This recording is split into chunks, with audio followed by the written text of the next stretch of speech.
So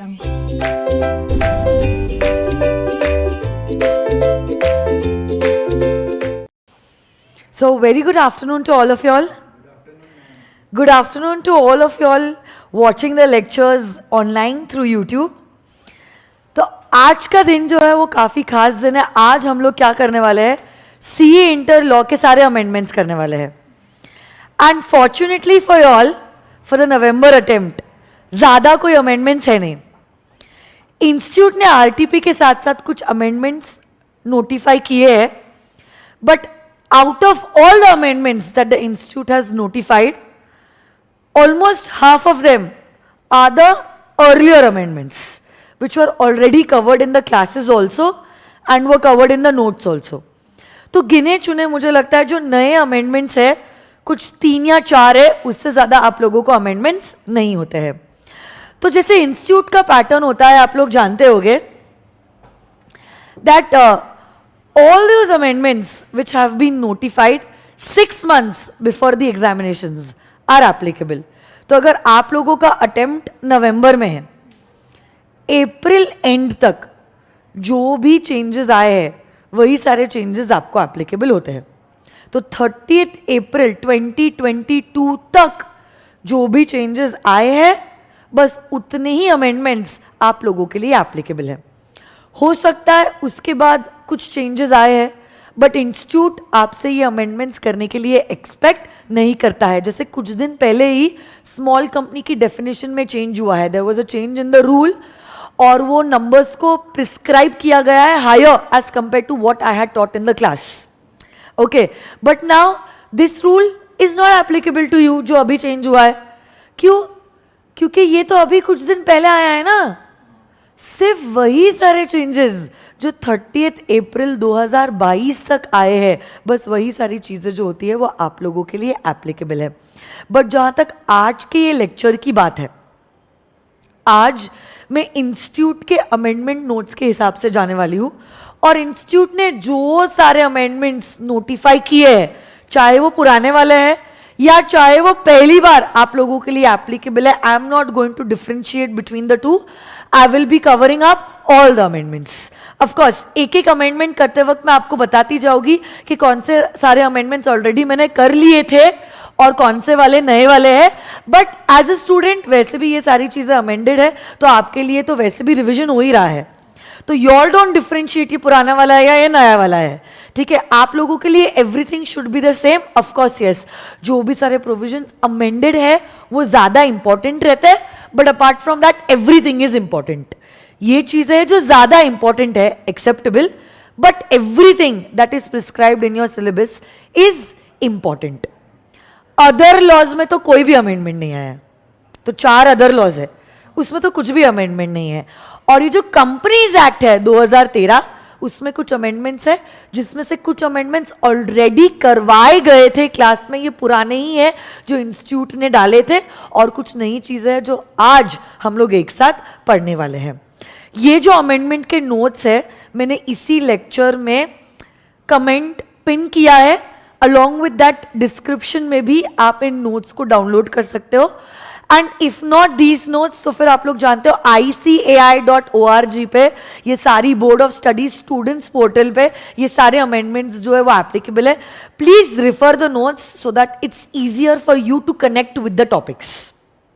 okay, and along with that आज हमारा amendment class है, but after that you know on the 27th and 28th are also the revision lectures, जहाँ पे हम क्या करने वाले हैं, ज़्यादा से ज़्यादा सिलेबस रिवाइज करने की कोशिश करने वाले हैं, so that it gives you a boost for the coming examination. But amendment करना इंपॉर्टेंट था, इसलिए पहले मैंने अमेंडमेंट क्लास ले लिया है, and then separately we will be taking the revision classes. So I hope you all are all ready. Let's begin with the amendment class. Good afternoon Mayank, good afternoon Nitya, mister Arora. चलो आ जाइए.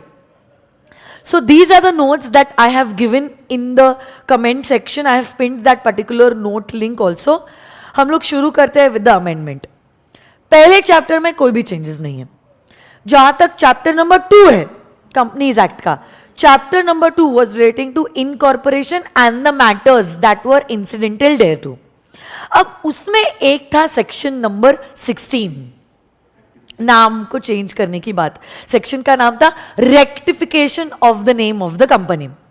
बहुत बार ऐसा हो जाता है आरओसी से गलती से मिस्टेक हो जाती है और आरओसी आपको ऐसा नाम ग्रांट कर देता है जो किसी और दूसरे कंपनी के नाम से आइडेंटिकल है, या तो फिर ऐसा नाम ग्रांट हो जाता है जो किसी और कंपनी के ट्रेडमार्क से आइडेंटिकल है.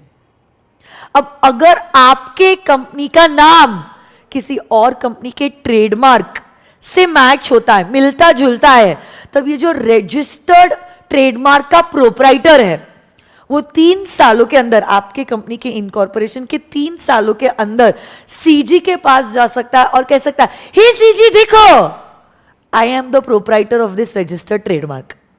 और आपसे मतलब आरओसी से गलती से मिस्टेक हो गई है और मेरे रजिस्टर्ड ट्रेडमार्क से मिलता जुलता नाम किसी नई कंपनी को अलॉट हो चुका है. सीजी आप प्लीज वो कंपनी को कहिए अपना नाम चेंज करने के लिए. तब सीजी नोटिस देता है उस न्यूली इनकॉर्पोरेटेड कंपनी को और उसी नोटिफिकेशन के द्वारा, उसी नोटिस के द्वारा उस कंपनी को अपना नाम चेंज करना पड़ता है. अब ये जो चेंजेस है उस कंपनी को करने पड़ते हैं with in a period of 3 months. यही 3 मंथ्स मैंने क्लासेस में भी पढ़वाया था. तो अगर आपने मेरी नवंबर 2022 की क्लासेस ली थी, it was already taught to you inherently in the class only. So basically this is not any new amendment. चाहे आपका कंपनी का नाम किसी दूसरे कंपनी के नाम से सिमिलर है या चाहे आपके कंपनी का नाम किसी ट्रेडमार्क से सिमिलर है, अगर आपको सीजी का नोटिस आया है नाम चेंज करने के लिए, you will have to get your company's name change within a period of 3 months. Earlier it was 6 months for trademark, but amendment के बाद it has been made to 3 months. तो अब आपको दिमाग लगाने की जरूरत ही नहीं है. चाहे नाम आइडेंटिकल है या चाहे आपका नाम ट्रेडमार्क से सिमिलर है, सीजी का अगर नोटिस आया है तो 3 महीनों के अंदर एमसीक्यू आ सकता है. 3 महीनों के अंदर you need to get your name change. So this is about the first amendment. खैर it's a very old amendment. I think amendment was dated on the 22nd of July 2021, because of which it was already taught to you in class. But क्योंकि ICI ने इस amendment को prescribe किया है, हो सकता है आपको MCQ के रूप में इसके ऊपर सवाल आए. Okay, so that is why I have also given it in the amendment note. एक बार हम read कर लेते हैं. आ जाइए. तो देखो सेक्शन 16 के द्वारा, सेक्शन 16 में आप कर रहे हो आपके कंपनी का नाम रेक्टिफाई. रेक्टिफाई मतलब गलती को सुधारना. तो गलती हो गई है, आपका नाम किसी दूसरे कंपनी के नाम से सिमिलर है या आपका कंपनी के नाम की ट्रेडमार्क से सिमिलर है, तो सीजी ने अगर आपको नोटिस दिया है तो आपको ऑर्डिनरी रेजोल्यूशन पास करने के बाद आपके कंपनी का नाम चेंज करना होगा with in a period of 3 months. चलो 3 महीनों के अंदर आपने नाम चेंज नहीं किया, 3 महीनों के अंदर, सुनो इसमें भी अमेंडमेंट है, 3 महीनों के अंदर आपने आपके कंपनी का नाम चेंज नहीं किया है तो earlier there was a punishment that was prescribe. But अब हम लोग इस ओपिनियन के हैं लॉ मेकर, पनिश करके क्या मतलब होगा, जो नाम अनडिजायरेबल है वो तो अनडिजायरेबल ही है. So that's not solving the purpose. तो अब हमने क्या किया है, उस पनिशमेंट को हटा दिया. उसके बदले में हमने कहा है अगर इन 3 महीनों में आपने आपके कंपनी का नाम चेंज नहीं किया ना तो सीजी खुद आपका नामकरण कर लेगा. सीजी आपको खुद नया नाम जो है वो दे देगा and that will be your company's name. ठीक है, बाद में आपका ये नाम हो गया, आपको ये नाम पसंद नहीं आया तो section 13 alteration of the memorandum का जो प्रोसीजर था एसआर पास करने के बाद, अगर आप चाहते हो then you can get your name change. So this is a very apt amendment जहां पे हमने कह दिया भाई हमको पैसे वैसे नहीं चाहिए फाइन की तरह. उसके बदले में आप क्या करो, ये जो अनडिजायरेबल नाम है जो किसी दूसरे कंपनी के नाम से आइडेंटिकल है या किसी के रजिस्टर्ड ट्रेडमार्क से आइडेंटिकल है, उस नाम को जो है आप चेंज करवा लो. तो ऐसे केस में फिर क्या हो जाएगा, सीजी खुद आपका नामकरण कर लेगा और आपको एक नया नाम दे देगा. और सीजी का दिया नाम अगर आपको पसंद नहीं आया तो then you can follow the procedure of alteration of memorandum name clause, and then you can pass a special resolution and get your company's name changed voluntarily. Voluntarily मतलब स्यू मोटो, अपने आप से आप क्या कर रहे हो, आपके कंपनी का नाम चेंज कर दे रहे हो अगर आपको सीजी का दिया गया नाम पसंद नहीं आया है। तो देखिए, this is section number 16, chapter number 2। अगर सीजी के ओपिनियन में, अगर सीजी के ओपिनियन में आपके कंपनी का नाम is similar to another company का नाम, तो सीजी आपको नोटिस दे सकता है, और यही नोटिस के इंस्ट्रक्शंस जो है आपको 3 महीनों के अंदर कंप्लाई करने पड़ेंगे after passing an ordinary resolution. Resolution कौन सा है? स्पेशल नहीं है, ओआर है। सेक्शन 16 में रेजोल्यूशन कौन सा है? ओआर है। और एक बात की गई थी सेक्शन नंबर 16 में, ऐसा भी हो सकता है कि आपके कंपनी का नाम किसी ट्रेडमार्क से मिलता जुलता है। अब ऐसे केस में जो प्रोप्राइटर है ऑफ दिस रजिस्टर्ड ट्रेडमार्क, वो सीजी को अप्लाई कर सकता है with in a period of 3 years from the incorporation of this new company, और कह सकता है हे सीजी देखो, इस कंपनी को जो नया नाम अलॉट हुआ है वो मेरे ट्रेडमार्क से मिलता जुलता है, आप प्लीज वो कंपनी को अपना नाम बदलने के लिए कहिए। तब जब सीजी ने आपको नोटिस दिया आपका नाम चेंज करने के लिए, आपको आपके कंपनी का नाम चेंज करना होगा with in a period of 3 months, with in a period of dash months, 3, 6, 9, 12, बोलो 3 months. So the correct option will be 3 months. Earlier it was 6. After the amendment it was changed to 3. This amendment was already taught to you in class, but I'm just revising the section so that you can correlate it to it.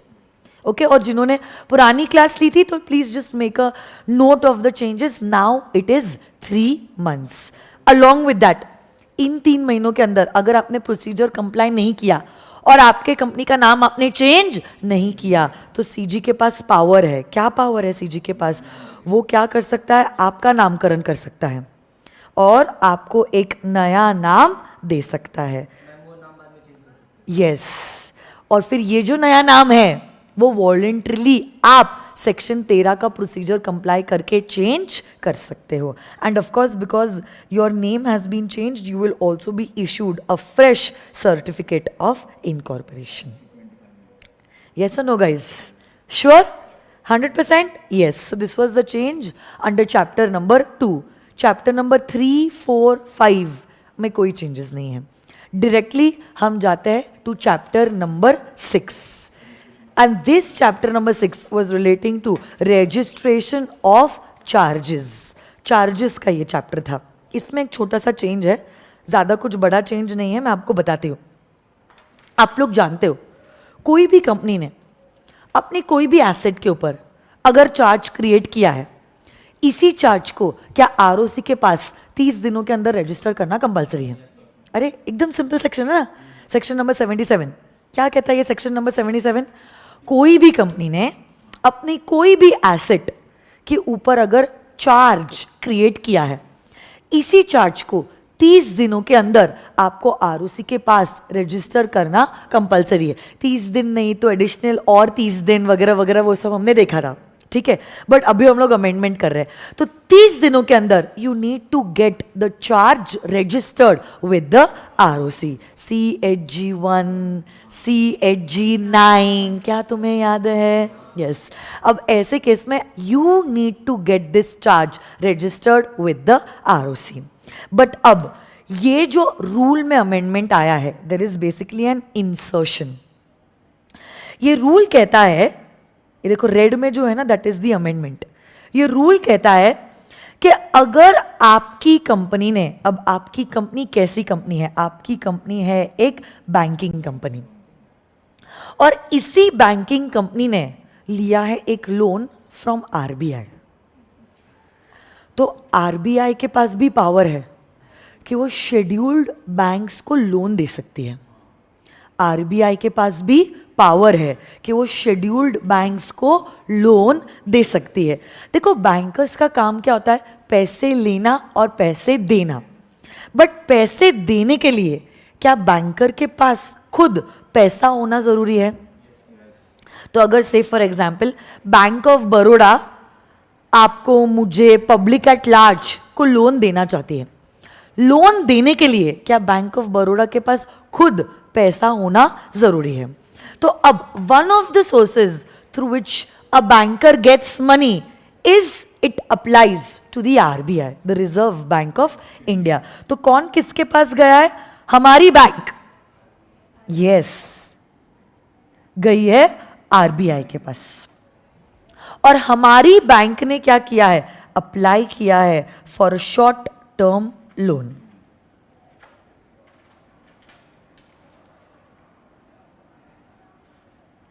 हमारी bank ने apply किया है for a short term loan. But अब RBI कह रही है, हे bank, मैं आपको लोन तो दे दूंगी, बट इसी लोन के बदले में आप मुझे सिक्योरिटी दीजिए। आप मुझे क्या दीजिए? Security. So like any other person, even our bank is a person, artificial person. और हमारी बैंक जब आरबीआई के पास गई लोन को अप्लाई करने के लिए, आरबीआई ने कहा हम आपको लोन दे देंगे, we are allowed to do that, but इसी लोन के बदले में आप क्या करो? हमें सिक्योरिटी दीजिए। कल जाके अगर आपने डिफॉल्ट किया, we will enforce this particular security. So this security could be in the form of a promissory note. It could also be in the form of a document of title of pledge. Okay, तो document of title को जब आप pledge करते हो, document of title आपने I think Sale of Goods Act में किया था फाउंडेशन लेवल पे। तो जैसे कि railway receipt, lorry receipt were all examples of document of titles. इसी डॉक्यूमेंट ऑफ टाइटल को आपने प्लेज किया है, मतलब आपने आपके गुड्स को गिरवी रखा है। प्लेज करना मतलब सिक्योरिटी के तौर पे देना। और ऐसे केस में हमारी बैंक्स क्या कर सकती है? डॉक्यूमेंट ऑफ टाइटल को प्लेज करके, मतलब सिक्योरिटी देकर लोन पा सकती है। So you are applying for a loan after giving security, like we pledged our document of title। आपको याद है जब मैंने चार्जेस के चैप्टर की शुरुआत की थी, मैंने आपको बताया था charge could be in the form of a mortgage, pledge और वेरी गुड अ हाइपोथिकेशन। तो अगर मैंने डॉक्यूमेंट ऑफ टाइटल को प्लेज किया है, क्या चार्ज क्रिएट हुआ है? और अगर चार्ज क्रिएट हुआ है मेरी एसेट के ऊपर, मुझे सेक्शन 77 के तहत क्या इस चार्ज को आरओसी के पास रजिस्टर करना जरूरी है? बट अब ये रूल में इंसर्शन आने के बाद लॉ मेकर कहते हैं this charge need not be registered with the ROC. This charge need not B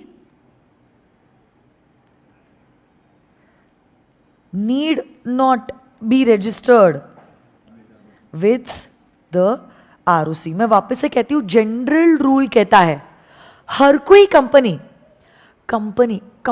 also includes a banking company. आपको याद है क्या?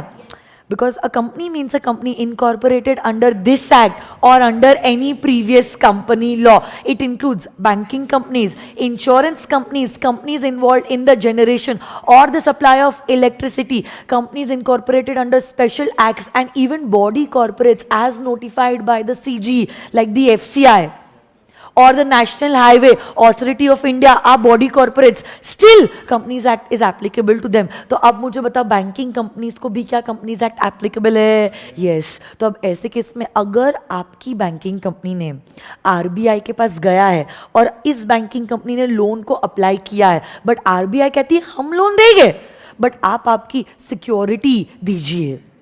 ओके, आप आपकी एसेट के ऊपर चार्ज क्रिएट कीजिए। और अगर हमारी बैंकिंग कंपनी ने चार्ज क्रिएट किया होता, it would have to get this charge registered with the ROC within a period of 30 days. But ये रूल इंसर्ट होने के बाद हम कहते हैं इन बैंकिंग कंपनीज को, अगर बैंकिंग कंपनी ने आरबीआई के फेवर में चार्ज क्रिएट किया है, तो इन बैंकिंग कंपनीज को इस चार्ज को आरओसी के पास रजिस्टर करने की जरूरत नहीं है। अगर वापस से, अगर हमारे बैंकिंग कंपनीज ने, वर्चुअल स्टूडेंट सुनो, अगर हमारे बैंकिंग कंपनीज ने आरबीआई के फेवर में चार्ज क्रिएट किया है, अगर हमारे बैंकिंग कंपनीज ने आरबीआई के फेवर में चार्ज क्रिएट किया है, तो हमारे बैंकिंग कंपनीज को आरओसी के पास इस चार्ज को रजिस्टर करने की जरूरत नहीं है. This charge need not be registered with the ROC. This charge need not be registered with the ROC. This charge need not be registered with the ROC.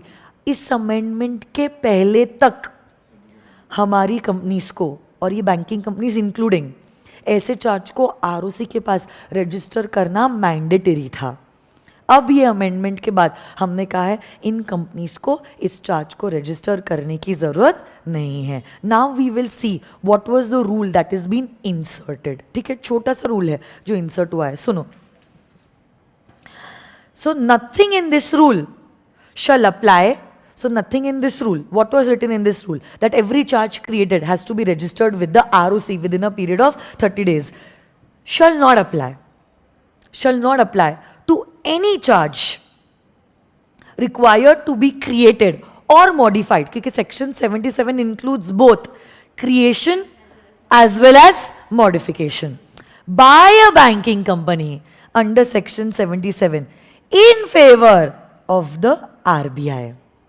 Charge create किया जा रहा है in the favour of RBI by our banking company. तो loan किसको मिल रहा है? अपनी बैंकिंग कंपनी, जैसे एक्सिस बैंक लिमिटेड, उसने लोन लिया है और आरबीआई के फेवर में चार्ज क्रिएट किया है. बट इस चार्ज को आपको सेक्शन 77 के तहत आपको रजिस्टर करने की जरूरत नहीं है. ये कब की बात है? जब आरबीआई ने हमारी बैंकिंग कंपनी को लोन या एडवांस दिया है under section 17 clause 4 sub clause D of the RBI act. तो इतना कुछ लिखने की जरूरत नहीं है, इतना समझ लो. According to the RBI act section number 17 subsection 4 clause D, according to the RBI act section number 17 subsection 4 clause D, RBI के पास पावर है. आरबीआई के पास पावर है. क्या पावर है आरबीआई के पास? कि आरबीआई बैंकिंग कंपनीज को शॉर्ट टर्म लोन या एडवांसेस प्रोवाइड कर सकता है in the form of promissory note, in the form of commercial papers, in the form of bill of lading, in the form of document of titles being pledged. ये power RBI को मिला है. कौन से section के तहत? Section number 17 के तहत. तो अगर सेक्शन नंबर 17 के तहत आरबीआई ने हमारी बैंकिंग कंपनी को लोन या एडवांस दिया है और हमारी कंपनी ने चार्ज क्रिएट किया है, इस चार्ज को आपको आरओसी के पास रजिस्टर करने की जरूरत नहीं है. इस चार्ज को आपको रजिस्टर करने की जरूरत नहीं है. Getting this or no my dear friends? Yes, ये चीज आप लिखना चाहते हो?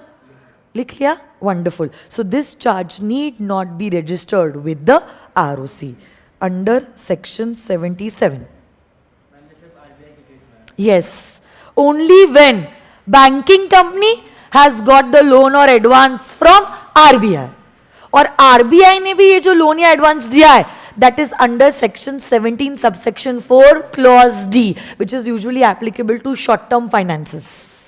Okay, but वो आरबीआई एक्ट का सेक्शन 17 क्या कहता है इतनी गहराई में जाने की जरूरत नहीं है. इतना आपके एग्जामिनेशन के लिए जो रेलेवेंट है उतना मैंने आपको बता दिया है कि बैंकिंग कंपनीज को इस चार्ज को रजिस्टर करने की जरूरत नहीं है. This is only applicable to banking companies who have taken the loan और advance from the RBI under section 17.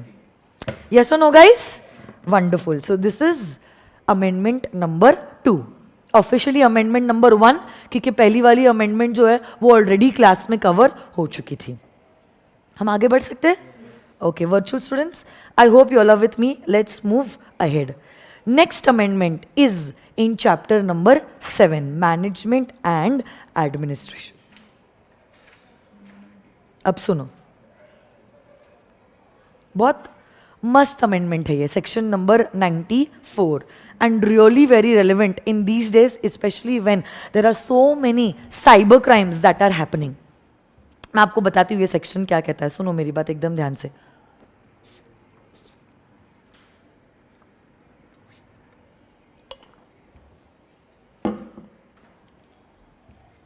Companies act के चैप्टर 7 में एक सेक्शन था, सेक्शन नंबर 94, और ये सेक्शन नंबर 94 जो था वो कहता था आपके जो भी रजिस्टर्स होते हैं, register of members, register of debenture holders, okay, ये रजिस्टर्स कुछ लोग इंस्पेक्ट कर सकते हैं, जैसे कि कंपनी के मेंबर्स, कंपनी के डिबेंचर होल्डर्स, कंपनी के बेनिफिशियल ओनर्स जो है, ये लोग इंस्पेक्ट कर सकते हैं इन रजिस्टर्स को free of cost, free of cost.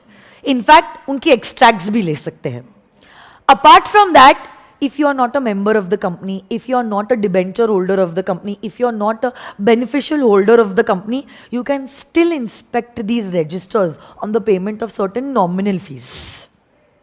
तो चाहे आप कंपनी के मेंबर हो ना हो, डिबेंचर होल्डर हो ना हो, बेनिफिशियल होल्डर हो ना हो, आप कंपनी के इन रजिस्टर्स को इंस्पेक्ट कर सकते हो, ईदर फ्री ऑफ कॉस्ट और on the payment of certain nominal fees, depending upon आप कौन से कैटेगरी में फॉल करते हो। अब देखो, रजिस्टर ऑफ मेंबर्स में हर एक मेंबर के बहुत सारे डिटेल्स लिखे होते हैं। मेंबर का नाम, सरनेम, नेशनैलिटी, एड्रेस, उसका पैन नंबर, उसका ईमेल आईडी, उसका यूनिक आइडेंटिफिकेशन नंबर। अब आप बताओ, से फॉर एग्जाम्पल कोई इंसान है, बड़ा ही वाहियात इंसान है, okay, and now he wants some information about any random people, कुछ फ्रॉड वॉड करने के लिए। बहुत बार करते हैं ना, टेलीकॉल करते हैं और बोलते हैं आपको लॉटरी लग गई है, आपको हम क्रेडिट कार्ड प्रोवाइड कर रहे हैं, हमको आप लोन दे रहे हैं without any extra money, without even opening a bank account, बस आप आपके ये डिटेल्स दो, आप इस पे ये सारे डेटास जो है, ये इंफॉर्मेशन जो है वो भर दो और फिर हम आपको पैसे दे देंगे। कितने सारे स्कैंडल्स आजकल आ रहे हैं। अब हाँ, बस आप ये OTP जो है वो बता दीजिए, हो गया बस काम, फिर तो ऑल द बेस्ट। तो अब ऐसे केस में ऐसे जो लोग हैं उनको चाहिए कुछ basic information about people, some basic information. अब हमने ही क्या कर दिया है, हमारी बुक्स को ओपन कर दिया इंस्पेक्शन के लिए, लॉ मेकर ने मजे मजे में कह दिया धुन धुन में कि रजिस्टर ऑफ मेंबर हर कोई पर्सन इंस्पेक्ट कर सकता है। आप अगर ये कैटेगरी में हो, मेंबर, डिबेंचर, बेनिफिशियल होल्डर, तो फ्री ऑफ कॉस्ट, और अगर आप नहीं भी हो तो भी आप इंस्पेक्ट कर सकते हो कोई भी कंपनी का register of members on the payment of certain nominal fees. आप सोचो, रिलायंस जैसी कंपनी, हजारों क्या लाखों करोड़ों मेंबर्स हैं, और सपोज एक इंसान है मिस्टर राम, बड़ा ही वाहियात इंसान है, बिल्कुल इरादे नेक नहीं है, और ये इंसान को कोई लोगों का डेटा चाहिए, उसको ज्यादा इधर उधर भटकने की जरूरत भी नहीं है। रिलायंस इंडस्ट्रीज के पास जाओ, कुछ नॉमिनल फीस दो और रिलायंस इंडस्ट्रीज के मेंबर्स का सारा डेटा उसको आ जाएगा। अब साल भर उसका सेट है, करोड़ों में से कुछ तो हजारों लोग होंगे जिनको ये सारे फ्रॉड और स्कैंडल्स के बारे में पता नहीं है, और बस जय माता दी, हो गया। तब अब ये confidential data shouldn't be shared with everyone, and therefore this amendment came.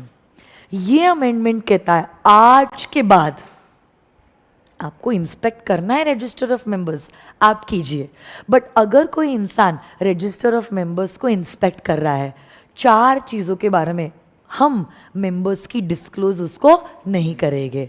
1, उस मेंबर का पता, एड्रेस।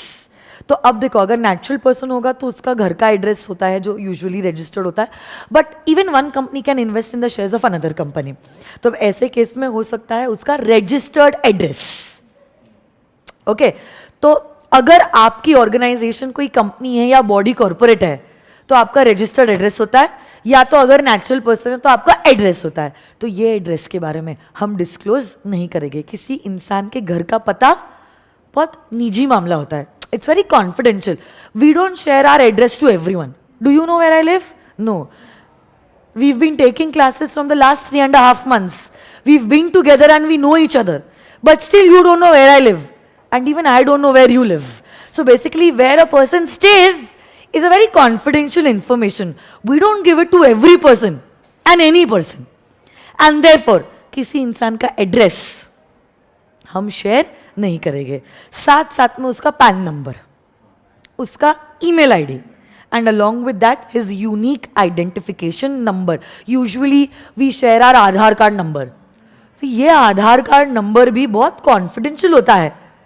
ओके, और आधार कार्ड से इंसान क्या नहीं कर सकता है. That is why we said we don't want to share this information with every person and any person who is inspecting the register of members. कल जाके कोई भी इंसान अगर register of members मांगता है, we will provide the register of members. But ये register of members में से हम ये 4 information हर एक member की उस person को disclose नहीं करेंगे. कौन सी 4 चीजें हम disclose नहीं करने वाले हैं बोलो तो? उस person का address, अगर वो आर्टिफिशियल पर्सन है तो फिर उस केस में उसका रजिस्टर्ड एड्रेस, उसका ईमेल आईडी, उसका यूनिक आइडेंटिफिकेशन नंबर और उसका पैन नंबर. ये 4 चीज़ें जो रजिस्टर ऑफ मेंबर्स में लिखी जाती है, इन 4 चीज़ों के बारे में इंफॉर्मेशन आप कोई भी पर्सन को जो इंस्पेक्ट करने आ रहा है उस बंदे को आप प्रोवाइड नहीं करोगे. सो दिस इंफॉर्मेशन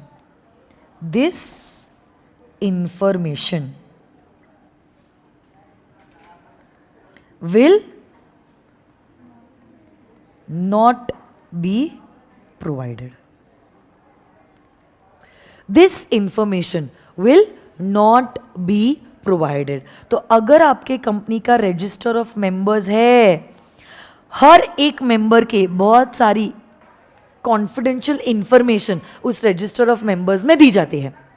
बट अब हम पूरी की पूरी इंफॉर्मेशन ये पर्टिकुलर पर्सन जो इंस्पेक्ट करने आया है उसको हम नहीं देंगे. 4 चीजें नहीं देंगे. कौन सी नहीं देंगे बोलो?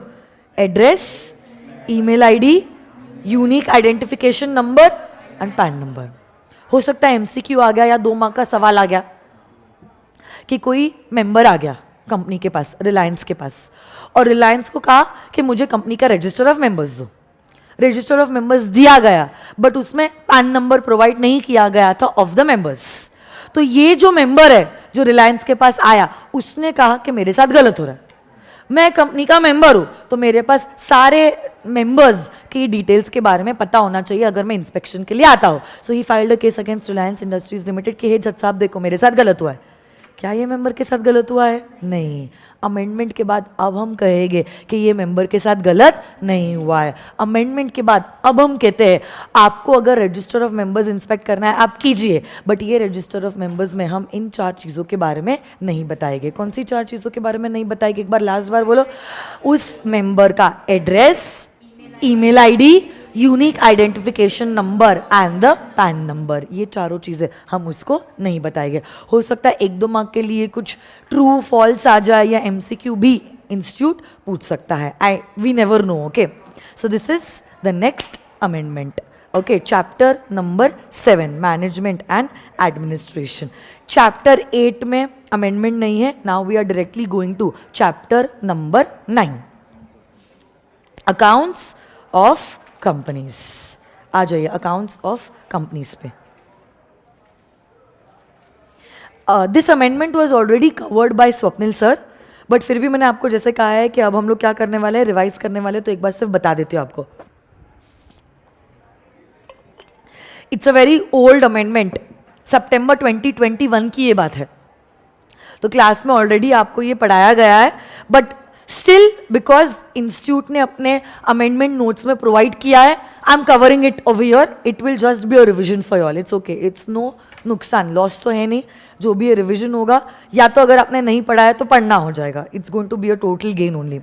तो अब ये जो प्रोविजन है ये कहता है, देखो अगर आप कुछ क्राइटेरिया मीट करते हो आपको CSR करना ज़रूरी है. अगर कोई कंपनी का नेटवर्थ 500 करोड़ से ज़्यादा है, या कोई कंपनी का टर्नओवर 1000 करोड़ से ज़्यादा है, या कंपनी का जो प्रॉफिट है नेट प्रॉफिट वो 5 करोड़ से ज़्यादा है, तो उसको CSR एक्टिविटीज़ करना ज़रूरी है.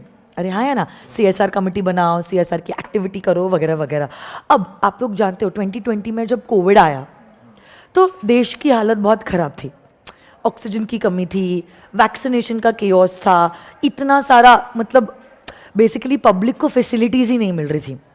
रिसर्च डेवलपमेंट के लिए कोई पैसे देने के लिए रेडी नहीं था, क्योंकि कंपनीज को लग रहा था वैसे भी हमें CSR एक्टिविटी करनी है और उसमें पैसा डालना है, तो वाई शुड वी इन्वेस्ट और why should we donate money for this covid related activities. तो बहुत सही टाइम पे गवर्नमेंट ने ये सर्कुलर लाया और क्लैरिफिकेशन ला लिया. Circulars are for clarifications only. और इसी क्लैरिफिकेशन के द्वारा अब सीजी ये कहता है अगर किसी कंपनी ने पैसा इन्वेस्ट किया है for Covid related activities, so basically establishment of medical oxygen generators और स्टोरेज प्लांट्स. ऑक्सीजन की कमी होती थी बेसिकली कोविड पेशेंट्स को, तो ऑक्सीजन सिलेंडर्स लगाए जाते थे even in hospitals and some were allowed to keep it at home also. तो ये ऑक्सीजन सिलेंडर्स को बनाना, manufacture and the supply of oxygen concentrators, ventilators. बहुत सारे पेशेंट्स की तबीयत काफ़ी सीरियस थी, दे वो put on ventilators.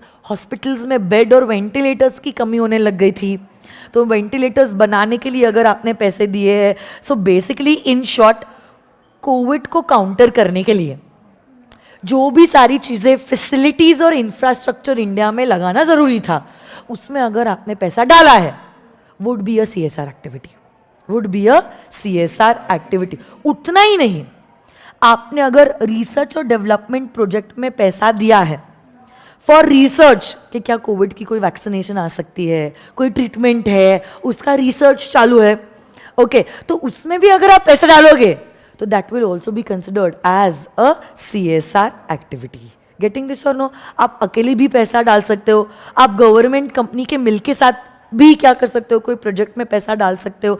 So basically government company के साथ मिलके भी अगर आपने ऐसे कोई प्रोजेक्ट में पैसा डाला है which is in collaboration with the government for the same, then also it will be considered as a CSR activity. उतना ही नहीं, अपने घर वाले और अपने एम्प्लॉयज के अलावा किसी का अगर आपने कोविड-19 के वैक्सीनेशन के लिए फंडिंग दिया है, तब ऐसे केस में that will also be considered as a CSR activity. So basically आपने वैक्सीनेशन के लिए लोगों की मदद की है, और ये कौन लोग हैं? घर वाले नहीं. आपके घर वाले और फैमिली और एम्प्लॉई के अलावा अगर आपने किसी को पैसा दिया है to get himself vaccinated, then in that case my dear friends, this money that you have given for this vaccination will also be considered as a CSR activity, will also be considered as a CSR activity. This amendment was already covered in class by Swapnil sir, so this is not a new amendment, but because it was notified by the institute, I have covered it right now. बहुत simple है. Covid से related आपने oxygen cylinder बनाए हैं, ventilator बनाए हैं, manufacturing units बनाए हैं, आपने एम्प्लॉयज़ और फैमिली मेंबर्स के अलावा किसी के वैक्सीनेशन के लिए पैसा दिया है, रिसर्च एंड डेवलपमेंट के लिए पैसा दिया, खुद आपने किया है रिसर्च एंड डेवलपमेंट, या गवर्नमेंट फंडेड एजेंसीज को पैसा दिया है उसका रिसर्च करने के लिए, गवर्नमेंट के कोलैबोरेशन के साथ किया, चाहे जो भी हो. कोविड का ये जो पैंडेमिक था उसको फाइट बैक करने के लिए आपने कोई भी किस्म का अगर मदद किया है, माना जाएगा कि आपने CSR एक्टिविटी करी है. यस और नो गाइस?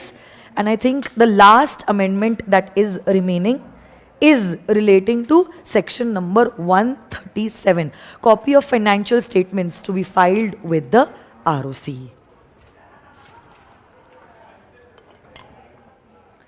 अच्छा, अब सुनो मेरी बात बहुत ध्यान से. हाँ, अच्छा, लास्ट 2 अमेंडमेंट्स बचे, कोई बात नहीं. अब बहुत अच्छे से सुनना आप लोग. ये सेक्शन जो है, ये अमेंडमेंट जो है वो क्या कहता है.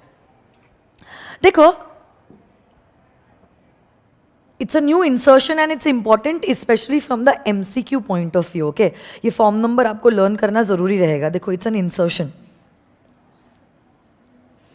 सब रूल 1B रूल 12 आपको इंसर्ट करना है, और इसमें क्या कहा गया है मैं आपको बताती हूँ. पहले मैं थोड़ा सा ब्रीफ ओवरव्यू देती हूँ. Section 135 is talking about CSR. Section 135 is talking about CSR कि कौन सी कंपनीज को CSR एप्लीकेबल है. अभी हमने डिस्कस किया जिसका नेट वर्थ जो है 500 CR से ज़्यादा है, टर्नओवर 1000 करोड़ से ज़्यादा है, या जिसका जो है नेट प्रॉफिट 5 करोड़ से ज़्यादा है, एंड वगैरह वगैरह. CSR एक्टिविटीज़ करना ज़रूरी है. कौन सी CSR एक्टिविटीज़ है वो भी एक अलग दुनिया है, तो वो सब छोड़ दो आप. बट अब देखो, अगर आप CSR एक्टिविटीज़ करते हो, ओके, CSR एक्टिविटीज़ करने के बाद officially there was no CSR reporting that you were doing to the ROC. ROC को आप कोई सीएसआर की रिपोर्टिंग नहीं कर रहे थे, आप क्या कर रहे थे, बोर्ड रिपोर्ट में भले ही डाल दे रहे थे या वेबसाइट पे भले ही लिख दे रहे थे कि ये सारा हमने सीएसआर एक्टिविटी किया है, बट ऑफिशियली आपने आरओसी को कोई रिपोर्टिंग नहीं की थी relating to your CSR activities. ये कमी थी। देखो बोर्ड रिपोर्ट में आपने डाला वो अलग बात है, बट बोर्ड रिपोर्ट आप आरओसी को नहीं देते हो।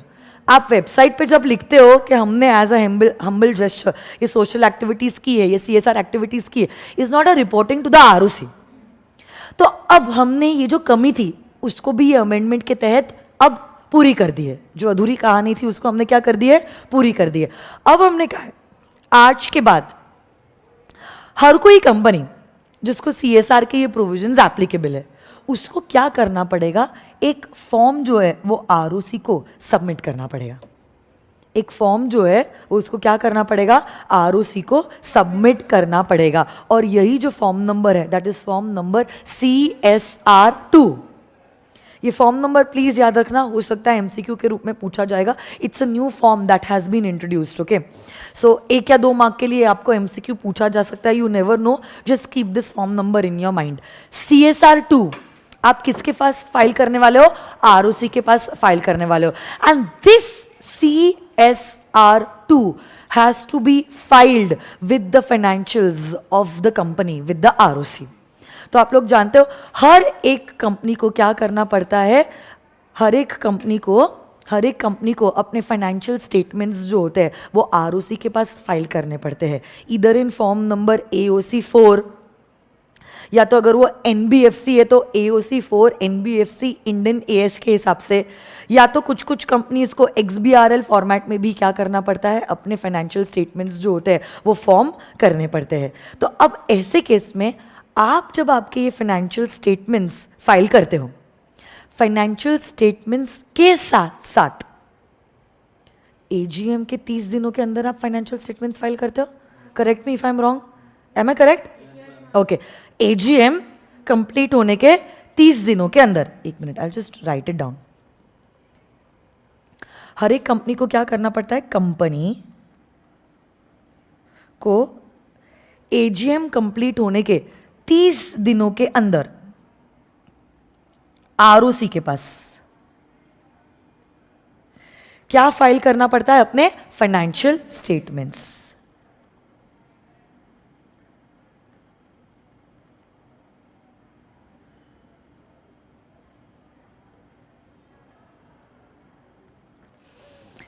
अब अमेंडमेंट के बाद लॉ मेकर कहते हैं जब आप आपके फाइनेंशियल स्टेटमेंट्स फाइल करते हो, जब आप आपके फाइनेंशियल स्टेटमेंट्स फाइल करते हो इन फॉर्म नंबर AOC4 या तो AOC4 NBFC INDAS या तो कभी कभार XBRL, इसके साथ साथ मतलब क्या ये एक एडिशन है? आपको क्या करना पड़ेगा, आरओसी के पास एक CSR2 भी फॉर्म फाइल करना पड़ेगा। बट ऑब्वियसली बात है CSR2 कौन सी कंपनीज को एप्लीकेबल होगा, जिनको CSR के प्रोविजंस एप्लीकेबल हैं। So basically those companies who are following under 135, वही कंपनीज को CSR2 भी आरओसी के पास फाइल करने की जरूरत है। अगर आपको 135 ही एप्लीकेबल नहीं है तो आपको ऑटोमेटिकली ये प्रोविजन भी एप्लीकेबल नहीं है। तो आपको क्या करना पड़ता है, आपके AOC4 के साथ साथ आरओसी के पास CSR2 भी सबमिट करना पड़ेगा। बट अब मैं आपको कहानी में ट्विस्ट बताती हूँ। ये जब अमेंडमेंट आया, सुनो ना, अमेंडमेंट आया इन Feb 2022। अमेंडमेंट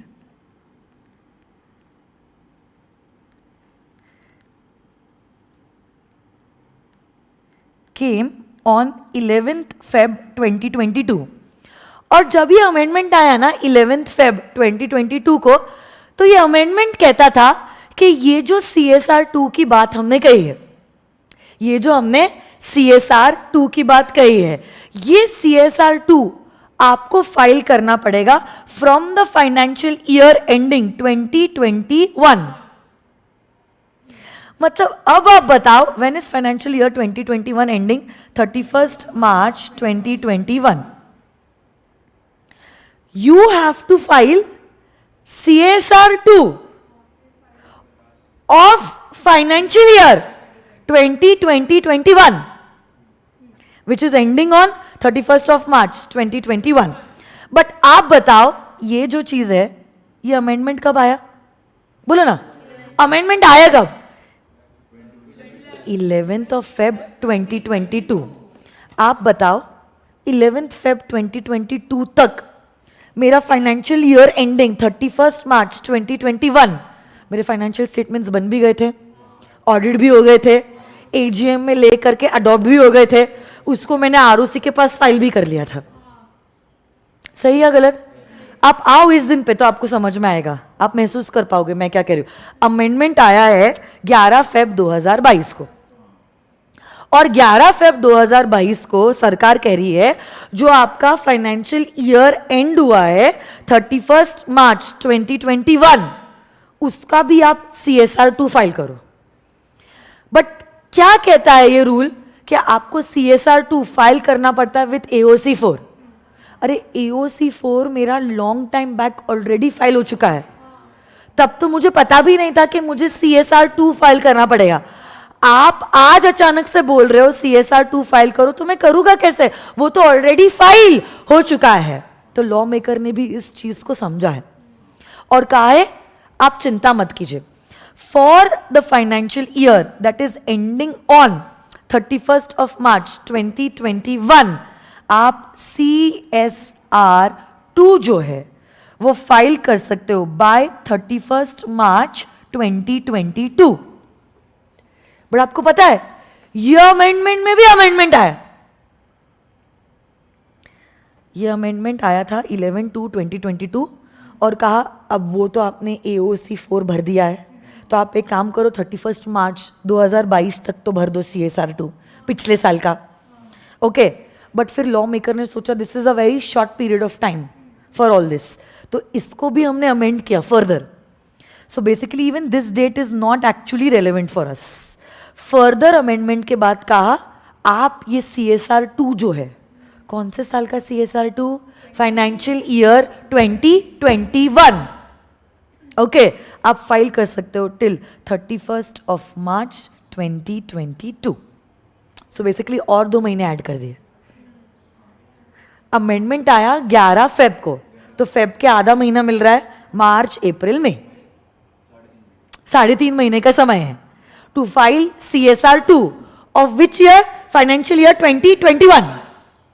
और उसके बाद के जो सारे साल है उसके लिए तो सवाल ही नहीं उठता है, क्योंकि देखो ये अमेंडमेंट 11 Feb 2022 को आया, 31st March 2022 को मेरा फाइनेंशियल ईयर क्लोज होगा, फाइनेंशियल स्टेटमेंट्स में बनाऊंगी, ऑडिट होगा, AGM में ले डाउन होगा, अडॉप्ट होगा, फिर 30 दिनों के बाद मैं ROC के पास AOC 4 सबमिट करती हूँ. उसके साथ साथ automatically now I also have to file CSR 2.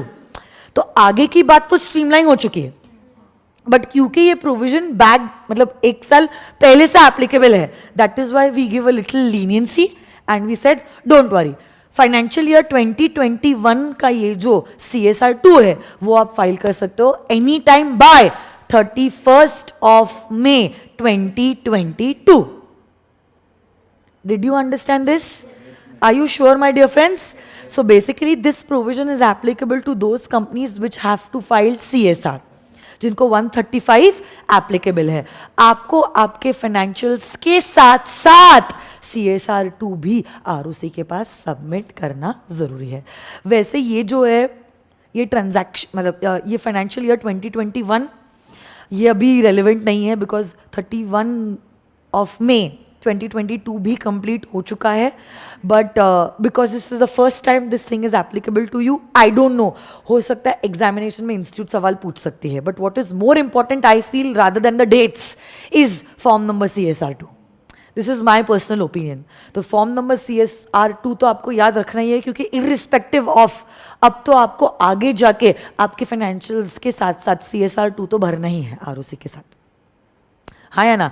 तो ये चीज़ को आप ज़रूर याद रखना और दिमाग में इस अमेंडमेंट को फिट कर देना. तो देखो वही बात कही गई है। तो ये जो सिर्फ मैं आपको बताना चाहती हूँ, आपको एक रिपोर्ट सबमिट करना पड़ता है, CSR 2। किसको सबमिट कर रहे हो? ROC को। और फिर लिखा है ये जो रिपोर्ट है आप कौन से साल से शुरू कर रहे हो? Financial year 2021 and onwards. As an addendum means as an addition. Addition to what? To form number AOC 4 or AOC 4 XBRL or AOC 4 NBFC IND AS as the case may be. Okay, तो in addition to AOC 4 आप CSR 2 भी ROC को submit कर रहे हो। But अब मैंने जैसे आपको बताया कि हमने ये अमेंडमेंट लाया है फेब 2022 में और आप कह रहे हो फाइनेंशियल ईयर 2021 का आप दे दो, तो कैसे देखें? वो तो हमने ऑलरेडी भर दिया है फाइनेंशियल्स। तो इसलिए उसके लिए हमने कहा था आप 31 मार्च 2022 तक भर लो, बट ये 31 मार्च भी पोस्टपोन हो गया है और आ गया है to 31 of May 2022। Getting this or no my dear friends? तो what is actually relevant is 31 of May 2022 and the last amendment, and then the amendments come to an end, is relating to maintenance of books in the electronic format. आप जानते हो कोई भी company है अगर वो चाहे अपनी बुक्स फिजिकल फॉर्मेट में मेंटेन कर सकती है, और अगर कंपनी चाहे तो अपनी बुक्स जो है वो इलेक्ट्रॉनिक फॉर्मेट में भी मेंटेन कर सकती है। बट अगर आपने आपकी बुक्स को इलेक्ट्रॉनिक फॉर्मेट में मेंटेन किया है तो इलेक्ट्रॉनिक बुक्स ऑफ अकाउंट्स के लिए रूल 3 एप्लीकेबल होता है।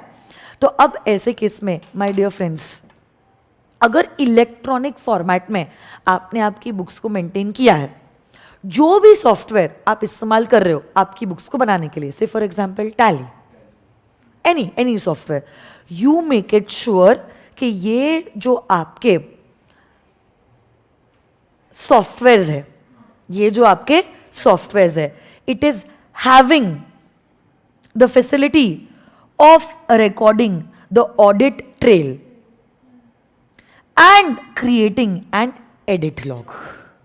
तो कल जाके अगर किसी ने भी इन बुक्स के साथ छेड़खानी की है, कल जाके से फॉर एग्जांपल दिवाली पे sir and I went on a holiday और पीछे से हमारे स्टाफ ने ये बुक्स के साथ कुछ छेड़खानी कर दी, कुछ एंट्री डिलीट कर दी या कुछ एंट्री के साथ छेड़खानी की, चेंज कर लिया, तब ऐसे केस में ये जो ऑडिट ट्रेल है वो मेंटेन होना चाहिए एंड अलोंग विद दैट उसका लॉग भी क्रिएट होना चाहिए। कल जाके अगर ऑडिटर आए और उसको एक रिपोर्ट चाहिए कि कौन सी एंट्रीज को करने के बाद उसके साथ छेड़खानी हुई है, तब ऐसे केस में this report he should be capable of getting. क्योंकि देखो यूजुअली क्या होता है, इलेक्ट्रॉनिक फॉर्मेट में जब आप बुक्स मेंटेन करते हो और ऑडिट ट्रेल नहीं होता है, वी नेवर नो कौन सी एंट्री के साथ कब छेड़खानी हुई है। So this shouldn't happen.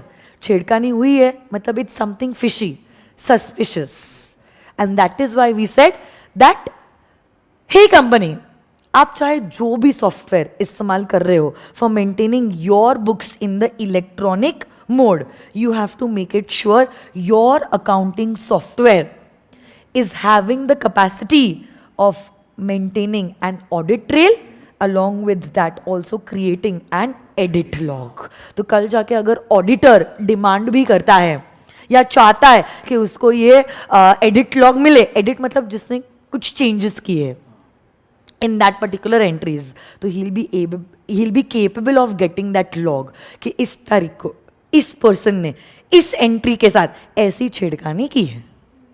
Okay, so audit purpose के लिए इस पर्टिकुलर रूल को इंट्रोड्यूस किया गया है, और ये जो रूल है earlier it was applicable from the 1st of April 2022, but बहुत शॉर्ट नोटिस में ये रूल को एप्लीकेबल करवाया गया था और इसीलिए इसमें अमेंडमेंट आया था। Actually this particular amendment came on 31st March 2022 and we said कि ये जो अमेंडमेंट है वो एप्लीकेबल है फ्रॉम 1st of April 2022, मतलब अगले दिन से।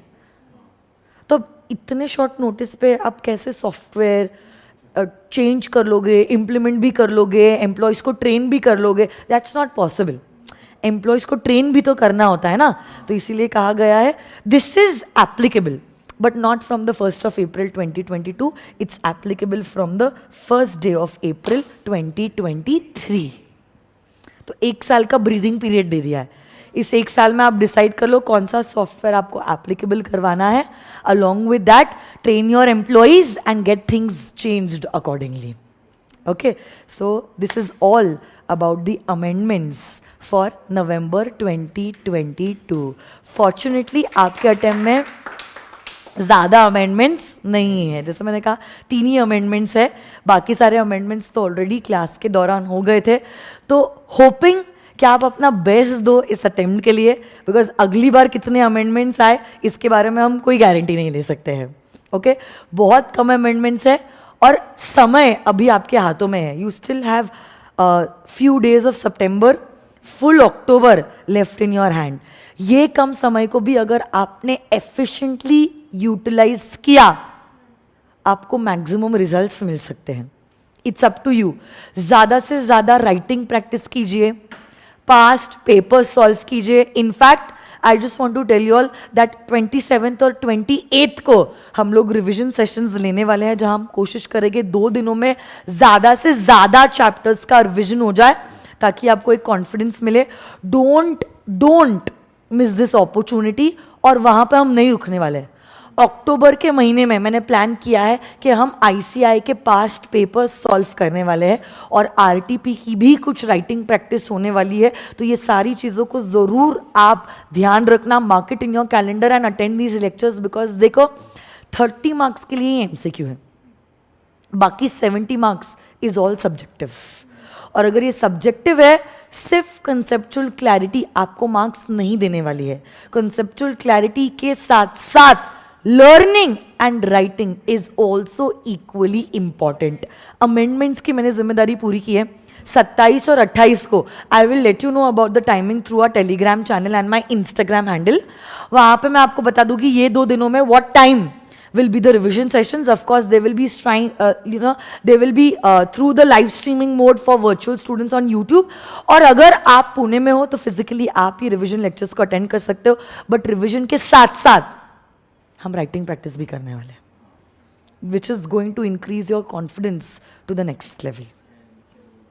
ओके, मैं आपको मेरा पर्सनल एक्सपीरियंस बताना चाहती हूँ. ये मैंने कभी कभी भी किसी के साथ शेयर नहीं किया. CA फाइनल में जब मैं थी, मेरा CA फाइनल का अटेम्प्ट 6 मंथ से प्रीपोन हुआ था. ओके, तो मैं आपको बताती हूँ 5 मंथ्स की मैंने प्रेपरेटरी लीव ली थी for the examination. First two months it's about CA final. First 2 months मैंने सिर्फ पढ़ाई की, दिन रात एक करके मैंने पढ़ाई की और मैंने 8 भी पेपर्स को कंप्लीट कर दिया इन दोज 2 मंथ्स.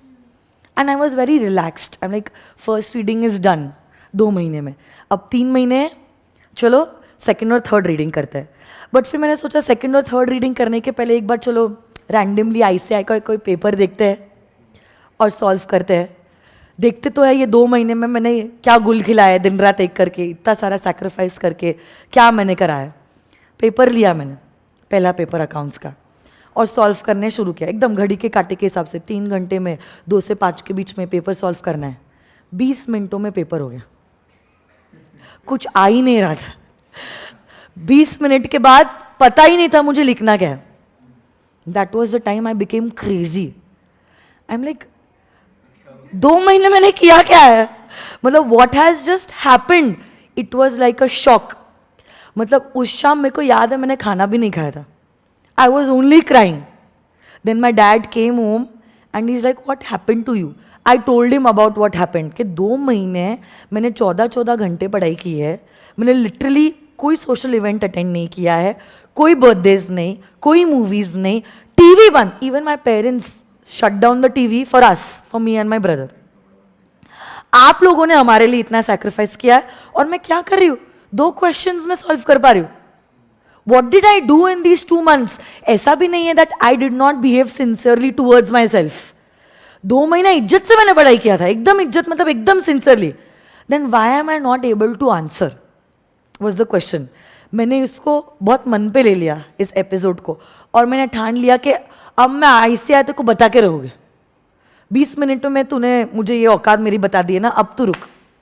मैंने ठान लिया हर पेपर 8 सब्जेक्ट के पेपर्स कि मैं कम से कम 5 पेपर सॉल्व करूंगी, कम से कम.